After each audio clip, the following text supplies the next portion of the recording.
నమస్తే, నేను మీ రాపుల Bhaskar, equity advocate, Hyderabad. ముఖ్యంగా ఈ మధ్య కాలంలో అంటే ఒక 4 రోజుల క్రితం జమ్మూ కాశ్మీర్ భారత పర్యాటకుల మీద కొంతమంది ఉగ్రవాదులు దాడులు చేసి అతి పావిశాచికంగా కిరాతకంగా 26-28 మందిని చంపడం అనేటువంటి జరిగింది. వీళ్ళందరూ కూడా ఒక పథకం ప్రకారం ఇండియాలోకి చొరబడి తర్వాత టెర్రరిజం డెవలప్ చేసి వాళ్ళ మీద దాడులు చేసినట్టుగా ఇంటెలిజెన్స్ వర్గాలు చెప్తా ఉన్నాయి. ముఖ్యంగా ఒక న్యాయవాదిగా నేను ఏం చేశానంటే, ఈ దేశంలో immigration and passport foreign act అనేటువంటి ఒకటి ఉంది. ఇమిగ్రేషన్ అండ్ ఫారిన్ యాక్ట్ 2020-25 అనేది ఒకటి ఉంది. అది ఏప్రిల్లో రావటం అనేటువంటి జరిగింది. ముఖ్యంగా ఈ చట్టాన్ని బలంగా అమలుపరచాలి.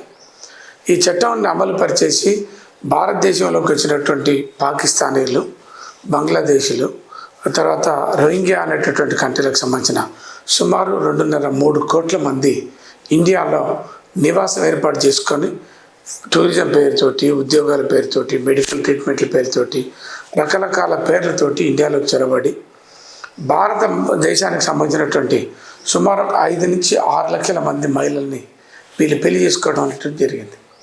పెళ్లి చేసుకున్న తర్వాత సంసారం పేరుతోటి ఇక్కడే ఉండటం, వాళ్ళు ఎట్లాంటి పాస్పోర్ట్ లేకుండా ఇండియాలో జొరబడి అక్రమంగా ఇండియాలో ఉంటున్నటువంటి పరిస్థితి కనపడతాం. వీళ్ళు ఇండియాలో ఉండి వాళ్ళ వృత్తి వాళ్ళు చేసుకోకపోవడమే కాకుండా రకరకాల మతపరమైనటువంటి వేధింపులు, దాడులు, దౌర్జన్యాలు, హత్యలు, మానభంగాలు కూడా చేస్తున్నట్టుగా పెద్ద ఎత్తున ఇంటెలిజెన్స్ వర్గాలు చెప్తా ఉన్నాయి. అందుకనే నేను ఒక న్యాయవాదిగా గౌరవ సుప్రీంకోర్టు ఆఫ్ ఇండియా గారికి ఒక రిప్రజెంటేషన్ ఇచ్చినాం. దేశంలో ఇమ్మీడియట్గా ఇమిగ్రేషన్ అండ్ ఫారిన్ యాక్ట్ అనేటువంటి దాన్ని అమలుపరచాలి. ఇండియాలో అక్రమంగా ఉండేటటువంటి 2.5-3 కోట్ల మంది ఇతర దేశస్తుల్ని, పాకిస్తాన్ కావచ్చు, బంగ్లాదేశ్ కావచ్చు, లేదు రోహింగ్యా అనేటటువంటి ఈ కంట్రీలకు సంబంధించినటువంటి వ్యక్తులు అక్రమంగా ఉన్నారు.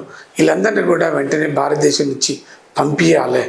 ఈ దేశానికి రక్షణ కల్పించాలి, భారతదేశ పౌరుల్ని కాపాడాలి, దేశాన్ని రక్షించాలనేటువంటి ఒక విషయంలో ఇట్లా పబ్లిక్ ఇంట్రెస్ట్ లిటిగేషన్ దరఖాస్తు పెట్టడం అనేది జరిగింది. ముఖ్యంగా ఈ మధ్యకాలంలో సెంట్రల్ గవర్నమెంట్ ఒక యాక్ట్ తీసుకొచ్చింది. ఏమని, ఇండియాలో అక్రమంగా ఉంటున్నటువంటి పాకిస్తానీలు ఎవరంటే వెళ్ళిపోండి, ఇమిగ్రేషన్ అండ్ ఫారిన్ యాక్ట్ ప్రకారంగా ఎవరైనా ఉంటే 3 లక్షల రూపాయలు ఫైన్ వేస్తారు, జైలు శిక్ష కూడా వేసేటటువంటి ప్రమాదం ఉంది. అందుకనే ఈ చట్టాన్ని బలంగా అమలుపరచాలి. వెంటనే ఈ దేశంలో ఉండేటటువంటి ఇతర దేశస్తుల్ని, ముఖ్యంగా పాకిస్తాన్, లేదు బంగ్లాదేశ్, రోహింగ్యా అనేటటువంటి కంట్రీలకు సంబంధించినటువంటి వ్యక్తుల్ని ఇమీడియట్గా ఈ దేశం నుంచి పంపించి భారతదేశానికి కాపాడాలని చెప్పేసి డిమాండ్ చేస్తుంది.